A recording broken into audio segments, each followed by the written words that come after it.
love now and Did you fall in love last night? I love her. Love. Because you'll never love anyone but yourself. For the love. Love. And I love you more than anything. There's still love. Love. From the New York Times, I'm Dan Jones. And I'm Mia Lee.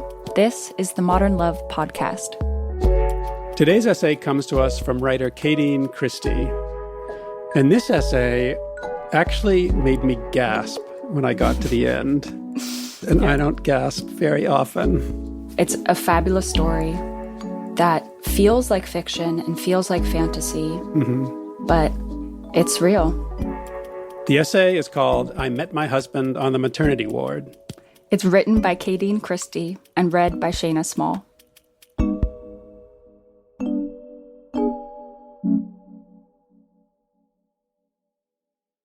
My birth story, which is also my love story, began nearly 40 years ago in the mountain town of Spalding, Jamaica.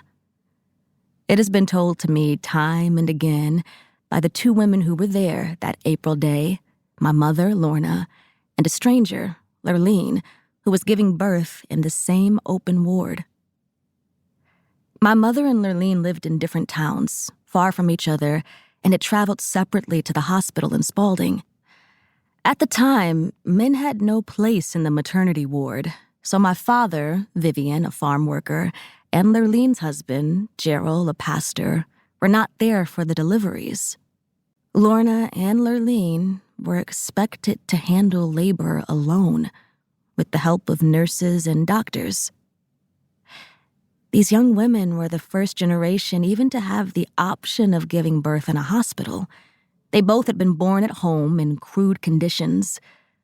Percy Junior Hospital in Spalding boasted no modern amenities. Patients had to bring their own food or have it brought, preferably in thermoses if they wanted it to be hot. Expecting mothers also had to bring their own gowns, bed sheets, even cloth diapers for their newborns. There was no privacy. Lorna and Lurline lay nervously in their adjacent beds. While curtains separated them, they were connected by their fear of childbirth. And it was that fear that led them to start talking. My mother was the first to go into labor, which began with a piercing pain that only intensified. As Lurline tells it, my mother began to moan and groan and quickly escalated to her mouthing unintelligible words in agony. Lurline was overdue and believed that she should have been the one to be in labor. Shifting in her bed, she maneuvered her swollen and wobbly feet to the floor and, cradling her protruding abdomen, waddled to Lorna's bedside. With her pastor husband, Lurline was a religious woman, a praying woman. She and Gerald led a small church in Cascade, so she prayed for my mother at her bedside. She later told me that witnessing my mother's agony was akin to watching a body being split in two. My mother moaned and thrashed as if possessed. Lurline was seeing childbirth for the first time, and it truly terrified her. She not only prayed for her new friend, but also for herself, for what she would soon have to endure, as she held my mother's hand through each contraction and breathed with her in unison.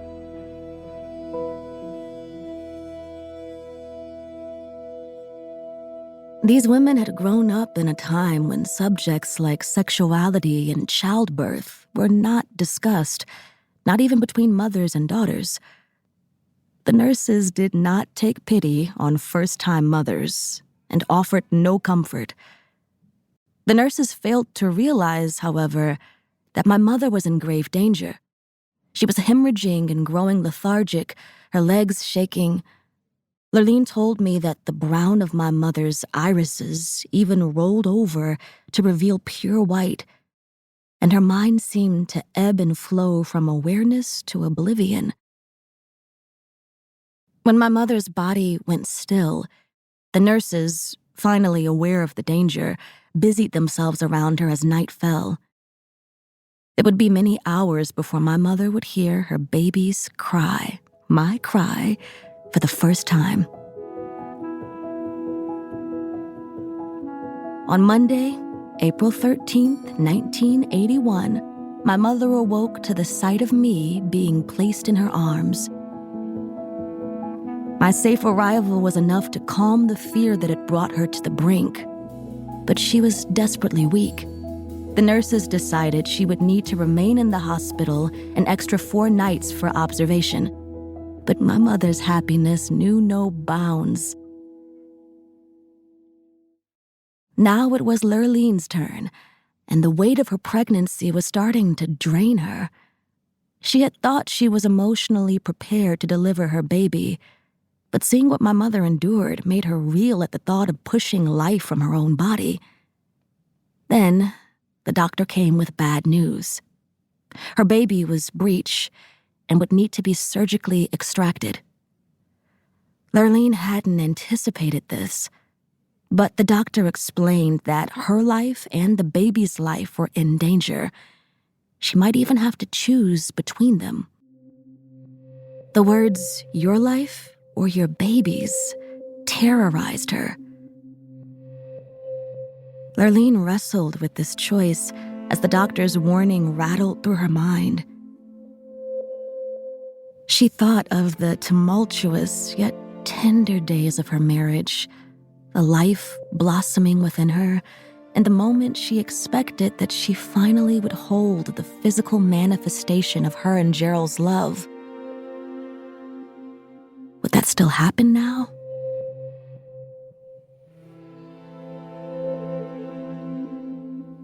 As her mind veered between visions of life and death, she turned to her only source of solace, prayer.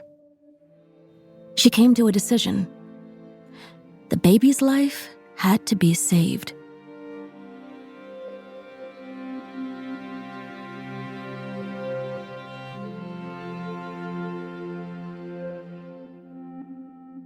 Lurline suffered alone with the gravity of this decision. Despite her husband's absence at the hospital, they managed life together and had started building a home for the family they were creating. They maintained a farm and a church. Gerald had made the long journey to the hospital when it was time for his wife to deliver their child, but he was not allowed to stay, so he had returned home. As Lurline lay in bed, she worried about how Gerald would react if he were to come to take his family home and learn that only his child had survived. She pictured his face, perplexed by the doctor's words. She saw his hands reaching for her in desperation and denial, only to confirm that his wife was, in fact, absent from her body. Lurline inhaled the present, her church, her husband, and the life inside her.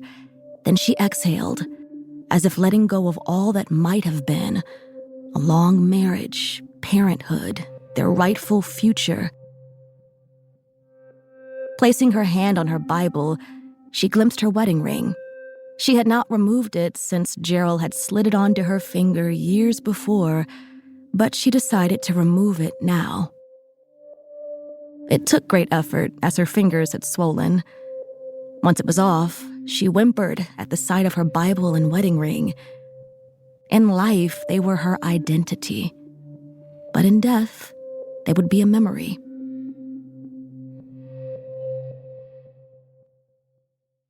If she were to die, Lurline needed Gerald to know what had happened during her last moments. As she approached my mother, holding her Bible and wedding ring, she felt guilty encroaching on such happiness, but she had no other choice. She didn't want to cry, but upon seeing my mother holding me, Lurline's eyes filled with tears. She put the ring and Bible in my mother's hands with the request that Gerald receive them if she did not make it out of surgery alive. These symbols of love and commitment felt like cement in my mother's hands. She took a deep breath and nodded yes. Even if my mother didn't quite realize the extent of Lurline's trouble, she knew how deeply she had come to appreciate their newfound friendship. Lurline had one more request from my mother, which was to have her read her favorite scripture, Psalm 35. As the anesthesia traveled through Lurline's body, my mother's words filtered through Lurline's consciousness. Plead my cause, O Lord. On Wednesday, April 15th, 2 days after my mother had given birth to me, a new life safely emerged by cesarean section, a boy named Antonio. At 13 pounds, Antonio was the talk of the ward. No one had ever seen a baby of such great weight. Sewn up with stitches, aching from her surgery and unable to sit up or move about, Lurline rested beside her new friend, Lorna. Lurline's delivery had been so traumatic and physically taxing that she would need time to heal. And so it happened that the nurse took Antonio from his mother and handed him to mine.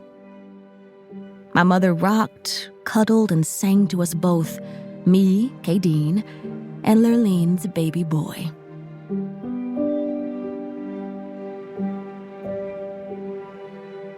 In time, although we lived hours apart, that baby boy would become my occasional childhood playmate, then teenage lover, and now husband of 15 years.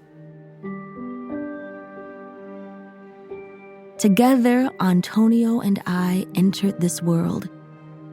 And together, 4 decades later, and with 3 children of our own, we continue to revel in its mysteries and miracles.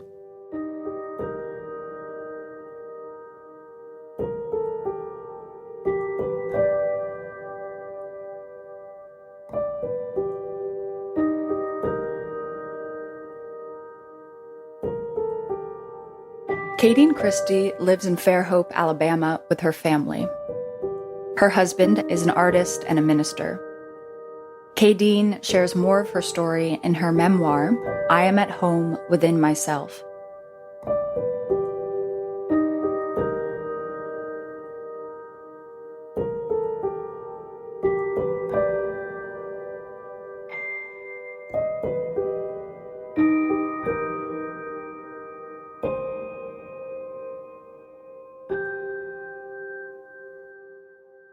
After the break, a tiny love story about another baby and another unexpected coincidence. Hi, Sarah. Hi. Do I need to put headphones on? Totally.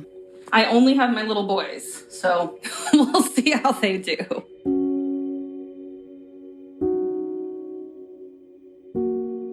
I'm Sarah Reynolds Westin, and I live in Anchorage, Alaska, and I wrote the tiny love story, An Unexpected Sign. I was 30 and knew I couldn't have a baby. Accompanying my pregnant friend shopping one day, I pined over a striped onesie with a crab sewn on the backside. I told her if I ever had a son, I would want him to wear it. 8 days later, I went to church and saw an infant snuggled in his grandmother's arms. He was wearing the same onesie. At the end of that day's service, the Reverend announced that the baby was in need of an immediate home. 2 days later, he moved into mine. Now he's 8 and my son.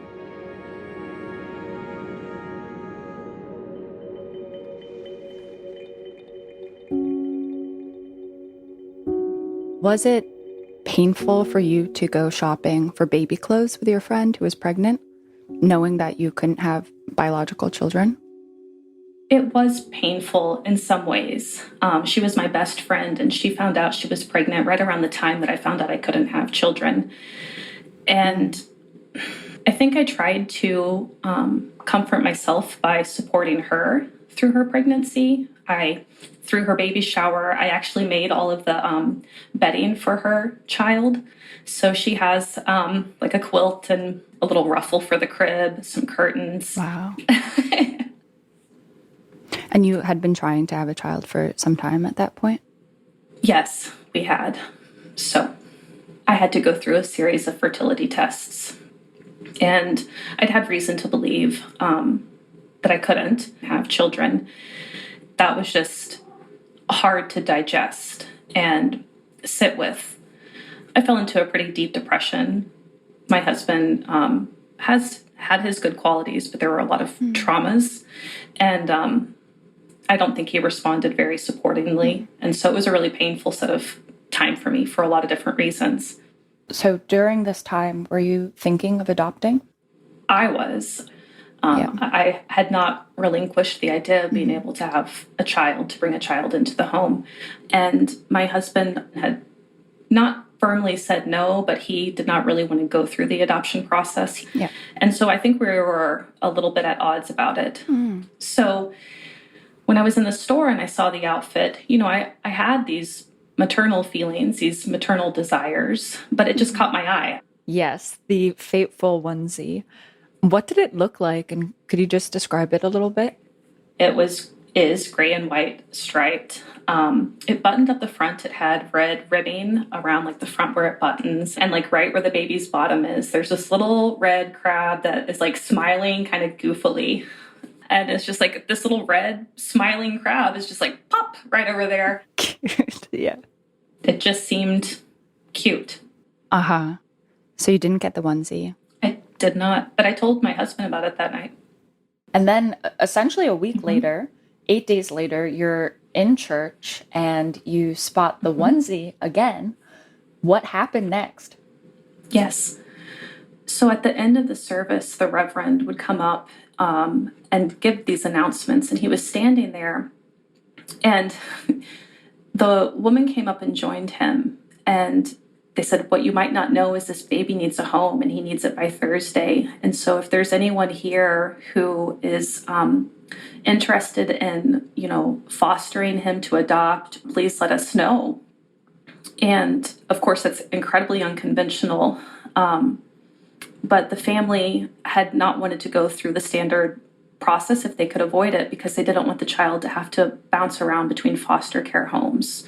And they were having a hard time just, how do you go around town and find someone to take a baby? And I'm not a crier, but tears began to pour down my cheeks. And I had all kinds of rushes of feelings and emotions and thoughts instantly. And I didn't think my husband would go for it. Yeah. And I felt a hand on my lap, and I looked over, and he whispered, "Are you thinking what I'm thinking?" And I was flabbergasted. It's like, yeah. So they wrapped up the service, and we kind of hung back for a minute. And we slowly made our way to the front of the crowd, and they took our name and phone number. It happened really quickly. I mean, in the best way possible, but my world turned upside down in a matter of like 2 days. I can't make sense of it. But what I do know, I really believe, is that we were all meant to be together, that we were linked, and that it's the greatest honor to be able to be his mom and try to help him navigate from a very young age the complexities of love and family and loss and success. What's he like? He has more energy than anyone I've ever met, ever.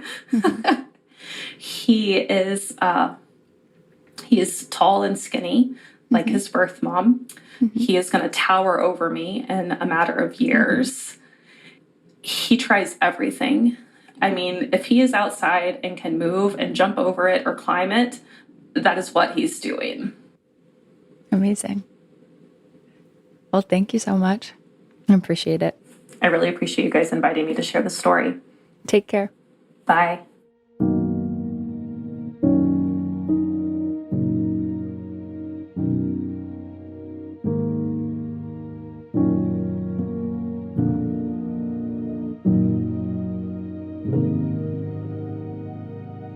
Modern Love is produced by Julia Botero with help from Hans Butow, Daniel Guillemette, and Alyssa Dudley. This week's show was edited by Sarah Saracen. Our executive producer is Wendy Dorr. This episode was mixed by Corey Schreppel. And this week's essay was written by Kadine Christie and read by Shayna Small. Special thanks to Kadine Christie and Lorna Howell, and also to Julia Simon, Mahima Chablani, Bonnie Wertheim, Anya Strimian, Sam Dolnick, Lisa Tobin, Corey Sika, and Ryan Wegner at Autumn. I'm Dan Jones.